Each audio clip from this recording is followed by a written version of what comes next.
सबको जय माता दी। कैसे हो आप सब? तो उम्मीद करती हूँ आप सब अच्छे होंगे और भगवान से प्रार्थना भी करूँगी कि जो भी मुझे इस टाइम सुन रहे हो आपके जीवन में खुशियाँ ही खुशियाँ आएँ।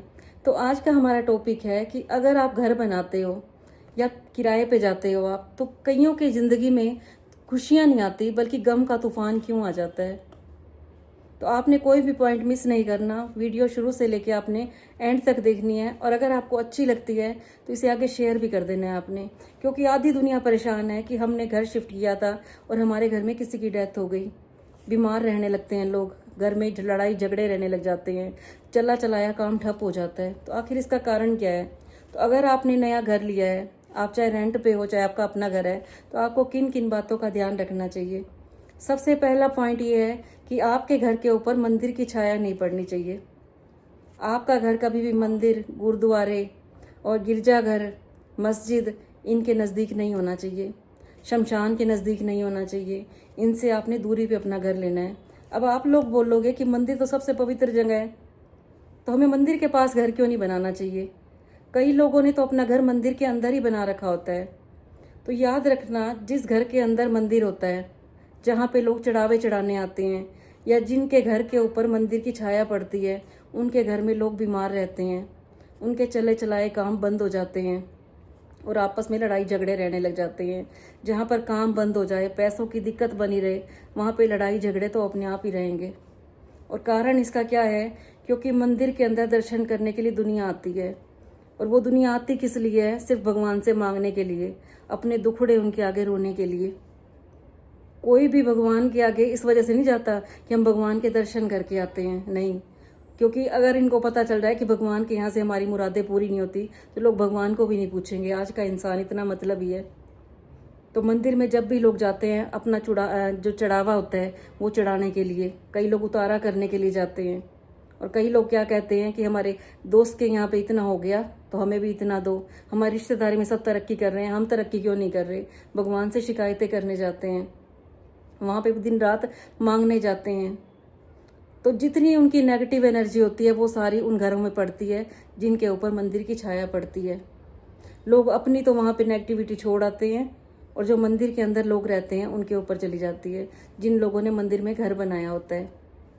तो आपने जब भी घर लेना है, आपने नोट करना है कि मंदिर की छाया आपके घर के ऊपर नहीं पड़नी चाहिए। अगर आप नहीं भी छोड़ सकते तो मैं आपको ऐसा टिप्स भी बताऊंगी जिससे आपके घर में थोड़ा सा इफेक्ट कम हो जाएगा। क्योंकि दुनिया परेशान है, कई लोग ये कहते हैं कि हम घर चेंज नहीं कर सकते। तो पहले तो मैं आपको यही बोलूँगी कि आपको मंदिर के आसपास घर नहीं लेना। सबसे बड़ी गलती करते हो आप लोग जो मंदिर के आसपास घर ले लेते हो। और अगर आपने घर मंदिर के अंदर ही बना रखा है, फिर तो और भी दिक्कत वाली बात हो जाती है। तो अगर आपके घर ऐसा है जिसके ऊपर मंदिर की छाया पड़ती है, या आपने घर में ही मंदिर बना रखा है, तो आपने कोशिश करनी है जितना हो सके अपने घर में आपने तुलसी के पेड़ लगाने हैं। तुलसी से भर दीजिए अपने घर को। अपने घर में सुबह शाम गूगल का धुआं कीजिए, वहाँ पे दिन रात गायत्री मंत्र का पाठ चले। और अपने घर के ऊपर आपने रेड कलर की बाउंड्री लगा देनी है। जैसे कई लोग तिरपाल लगाते हैं ग्रीन कलर की, आपने अपने घर में रेड कलर की लगा देनी है।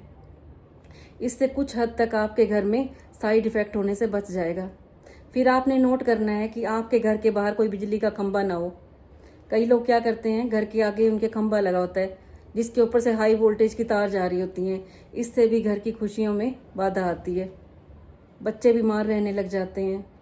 तो आपने जब भी घर लेना हो तो कोशिश करनी है ऐसे इलाके में आपने घर लेना है जिसके आसपास मंदिर दूर हो, मंदिर की छाया ना पड़ती हो, शमशान घाट नज़दीक ना हो। आपने देखा होगा पहले के टाइम में जो मंदिर होते थे, या आज भी जो मंदिर हैं, वो कितने दूर जंगलों में हैं, बहुत दूर होते हैं, पहाड़ों पे मंदिर होते हैं। किस वजह से होते हैं? क्योंकि वहाँ से किसी की नेगेटिव एनर्जी हमारे घरों तक पहुँच नहीं पाती। और जितने मंदिर हो गए, गुरुद्वारे हो गए, मस्जिद हो गए, उनके ऊपर का आकार जो होता है गुंबद के आकार का क्यों होता है? कभी आप नोट करना। गुरुद्वारे हो गए, सबके ऊपर गुंबद क्यों लगा होता है? आपने कभी इस बात के लिए सोचा ही नहीं होगा।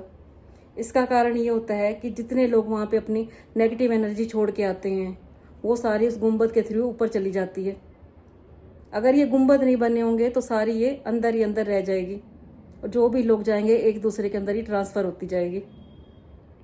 तो तो आपने यही कोशिश करना है, जब भी आपने घर लेना हो बहुत सोच समझ के लें, क्योंकि आप जल्दी जल्दी में घर ले लेते हो, क्योंकि डीलर आपको लालच दे देते हैं। किसी ने भी आपको घर दिखाया, आप लोग ये सोचते हो हमारे हाथ से निकल ना जाए। तो आपने पूरी जांच पड़ताल करनी है, ये देखना है कि घर के आसपास क्या क्या है।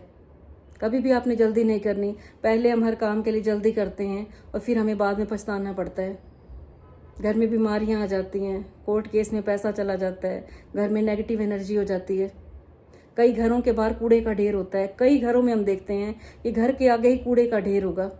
ऐसे घरों में भी बीमारियां पीछा नहीं छोड़ती और फिर लोग काम की तलाश में घूमते रहते हैं, हमारा काम अच्छा हो जाए, हमारा काम अच्छा हो जाए। जब इतने साइड इफ़ेक्ट होंगे आपके घर के आगे, कई बार कारखाने होते हैं, उनके ऊपर से चिमनियों का धुआं निकल रहा होता है, वो भी हमारे घर की सुख शांति में बाधा प्रदान करता है। तो आपने कोशिश करनी है घर ऐसी जगह पे लेना हो जहाँ पे सिर्फ घर ही घर हो, कोई कारखाने ना हो, कहीं चिमनियों से धुआं ना निकलता हो, कहीं मंदिर गुरुद्वारे की छाया ना पड़ती हो, जिससे आपके घर में खुशियाँ ही खुशियाँ आएँ। तो उम्मीद करती हूँ आपको मेरी बातें अच्छी लगी होंगी। अच्छी लगी हो तो इसे आगे शेयर भी कर देना। और जब भी आपने नया घर खरीदना हो या रेंट पे जाना हो, क्योंकि घर तो घर होता है, घर हमेशा इंसान शांति की तलाश में लेता है। घर भगवान ने उसे बनाया है जिससे हमें घर में शांति मिले। कहते हैं ना, हमें घर में आते ही शांति मिली।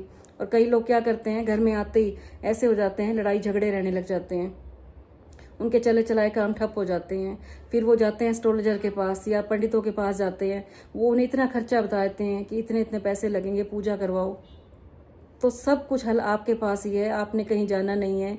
तो जो भी ऐसा इंसान परेशान हो, आपने ये वीडियो जरूर उनको शेयर करनी है, क्योंकि हम घर लेते टाइम सोचते नहीं हैं कि हमें किन किन बातों का ध्यान रखना चाहिए।